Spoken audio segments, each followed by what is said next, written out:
లోక కళ్యాణం కోసం, తారకాసుర వధ కోసం శివుడు తన మూడో కన్ను నుండి అగ్నిస్వరూపమైన దివ్య తేజస్సును విడుదల చేశాడు. ఆ తేజస్సు అంత శక్తివంతమైనది, సాక్షాత్తు అగ్నిదేవుడే భరించలేక దానిని గంగానదిలో విడిచిపెట్టాడు. గంగాదేవి కూడా తట్టుకోలేక దానిని శరవణమడుగులో వదిలింది.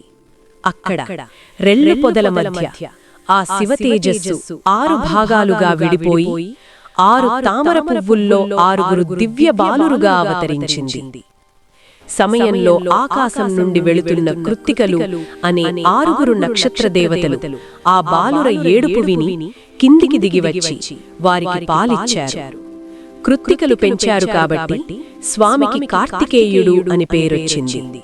అందుకే ఆయనకు కార్తికేయుడు అనే నామం వచ్చింది.